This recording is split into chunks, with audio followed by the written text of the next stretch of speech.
Get powerful dynamics and punchy transients with the W.A Production Pumper 3 and Imprint Bundle. Make any purchase on pluginboutique.com throughout October and get these two feature-rich plugins at no extra cost. What are you waiting for? Visit pluginboutique.com today.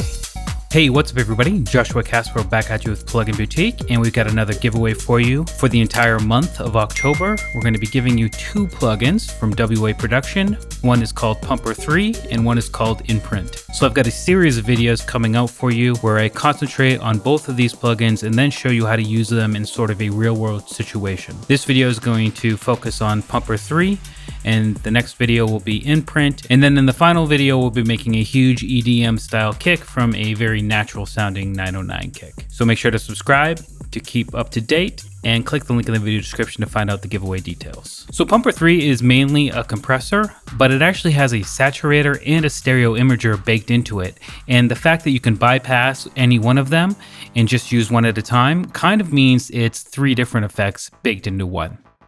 So what I'm going to do is just show you what it does on this standard 909 kick. So if I actually click the logo here, we'll get click free bypassing, and we can just listen to the 909 in its natural state. And you'll actually see that we have a waveform view here. And when I turn on Pumper 3, it automatically adds compression and saturation and a bit of stereo imaging to the signal. And we should see that reflected in a sort of before and after or dry and wet inside of the waveform view.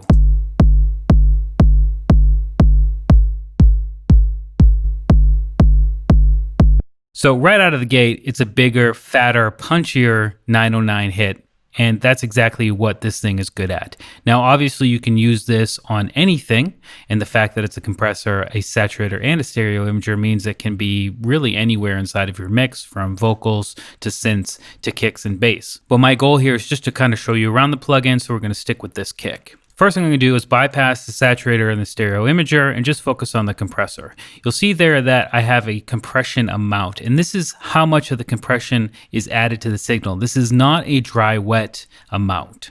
And that's very important here because in fact, if we click this arrow, we'll come into the more advanced settings for this particular part of the plugin, and that's where we can find our mix, which is the dry wet. So if we're looking for parallel, we can drop that down to 50% and anywhere in between. Another really cool mode inside of here is the RMS, and this has to do with the detection algorithm for the compressor. And RMS is usually a slower average, and when it's at 0% here, we're actually getting peak detection. So this is going to be great for your percussion, like the kick that we're doing here. But if you're doing something like a synth and you're looking to compress it, or vocals, you want to go up into the RMS territory. And one really cool thing about this is you can actually mix between the two algorithms, which most plugins like the compressor inside of Ableton Live, for example, allow you to pick one or the other. But this Pumper 3 allows you to mix between the two, which is, very, very useful when you're trying to do precision-based stuff. I'm going to leave it on 0 because we're looking for peak detection. We're using a kick drum here.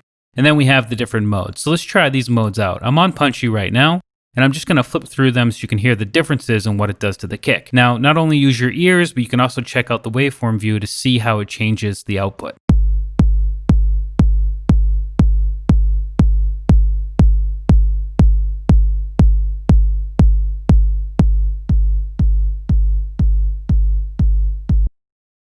So you can see there it has a lot to do with sort of the attack of the compressor. With a shorter attack time, you're going to get a more clean sound, and it's going to squash everything. With the punchy and fats algorithms or modes here, we're going to have a slower attack time where those attack transients are allowed to pass by before the compression algorithm kicks in, and you'll get a beefier attack transient.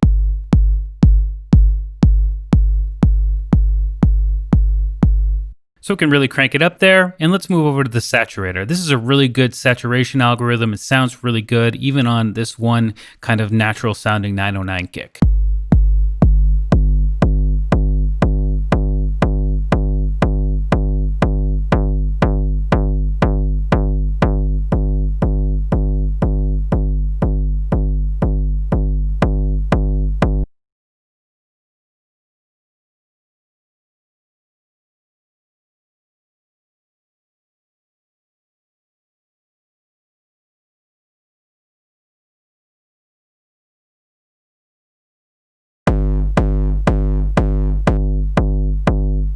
So if you're looking for a lot of almost distortion, you can switch that over to hard clip and you're going to get some really raspy, grimy sounds. And then finally, we have a stereo imager, which isn't really going to work too well on this kind of mono kick, but it's there and it works just like any other stereo imager where it really beefs up the stereo presence of whatever you're using. You have a frequency and resonance control with the mode with high shelf or low shelf capability as well to kind of focus in where you want your stereo imaging or the widening of the stereo image to happen. And then finally, there is the output gain slider over here where you can add or take away the gain depending on how much processing you did with the compression and the saturation inside of Pumper 3. So that's just a very quick walkthrough of Pumper 3 and what it has to offer under the hood. And in the next video, we're going to check out Imprint, which is a transients shaper. So when you combine those two things, you can actually start to get some really, really great results, especially on things like drums and percussion. So again, that's what we're going to be doing in the third video. But before we jump into that, let's go ahead and check out Imprint in the next video.